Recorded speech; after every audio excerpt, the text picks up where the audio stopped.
Everyone, आज हम करने वाले हैं एडवांस अकाउंटिंग चैप्टर नंबर 4 है companies final account.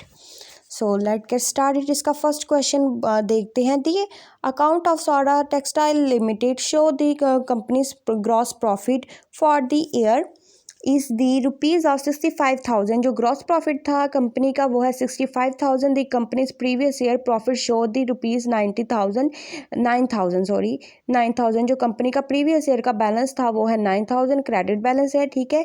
The company operating expenses for the company accounted to rupees 21,000। जो कंपनी के एक्सपेंसेस थे ऑपरेटिंग वो है 21,000 को। आपने नेट प्रॉफिट आपको पता है कैसे निकलता है, ग्रॉस प्रॉफिट को आपने लेस कर देना है 21,000 के साथ। सो एक्सपेंसेस के साथ आपका नेट प्रॉफिट निकल आने। ठीक है। The annual general meeting the following decision took the place. Annual general meeting में कुछ डिसीजन लिए हैं उन्होंने। ठीक है। और फैसले किए हैं तो वो मैं आपको बता देती हूँ। 3 किए हैं उन्होंने।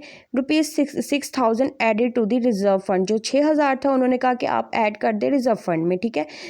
10,000 to be operated for the taxation.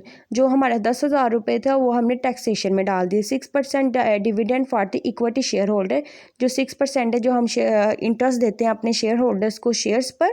सो ₹1,80,000 का आपने 6% ले लेना, आपकी अमाउंट आ जानी है दिस वन। ठीक है। आगे से उन्होंने बोला है कि मेक द जर्नल एंट्रीज। आपने जर्नल बनाना है factory decision of the annual general meeting and show the profit and loss of appropriated account. ठीक है। उन्होंने बोला है profit and loss of appropriated account बनाना है आपने एंड जर्नल एंट्री पास करनी है। तो let get started. Journal entries बहुत ईजी है। आपने देखे प्रॉफिट एंड लॉस अकाउंट को डेबिट करते जाना है और जितने भी ये हमें प्रॉफिट एंड लॉस अकाउंट को हमने डेबिट करते जाना है। जर्नल एंट्रीज में जितनी भी हमें ये 3 केसेस दिए हुए इन तीनों को हमने सेम अमाउंट से क्रेडिट करते जाना है। बहुत ईजी है। देखिए profit and loss of appropriated account debit होगा, रिजर्व फंड अकाउंट क्रेडिट हो जाएगा। 6,000 से being amounted operated for the reserve. ठीक है। आगे से आपने प्रॉफिट एंड लॉस को फिर आपने डेबिट कर देना है, टैक्सेशन को क्रेडिट कर देना है। ठीक है। Being the amounted operated for the provision for taxation. ठीक है। प्रॉफिट एंड लॉस अकाउंट को डेबिट कर देना है, प्रपोज डिविडेंड अकाउंट क्रेडिट कर देना है। आपने 6% ले लेना है, 1,80,000 का आपकी अमाउंट आ जानी है। ठीक है।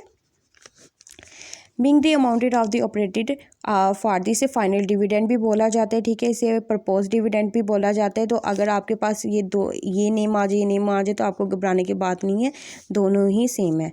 अब बनाते हैं हम अपना profit and loss of appropriated account. Net पहले आप देख लें नेट प्रॉफिट कैसे निकलेगा। ग्रॉस प्रॉफिट की अमाउंट उन्होंने हमें 65,000 दिए हुए थे, ऑपरेटिंग एक्सपेंसेस 21,000, दोनों को लेस कर देना 44,000।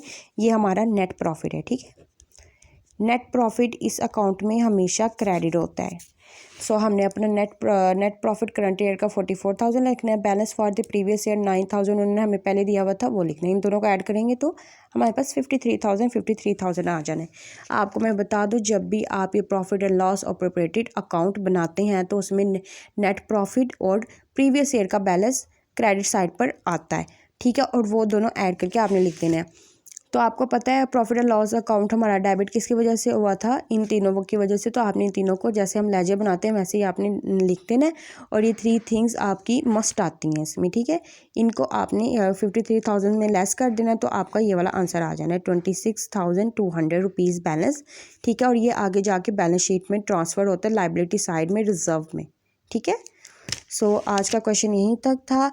ये क्वेश्चन की आपको बेस आ गई तो समझे आपको ये चैप्टर आ गया। तो आपने ये वाला पार्ट मोस्ट इंपॉर्टेंट पार्ट है, आपने ज़रूर अच्छे से करना है। ठीक है। और ये things reserve fund, provision for taxation, propose dividend या फाइनल डिविडेंड आपने अच्छे से करनी है।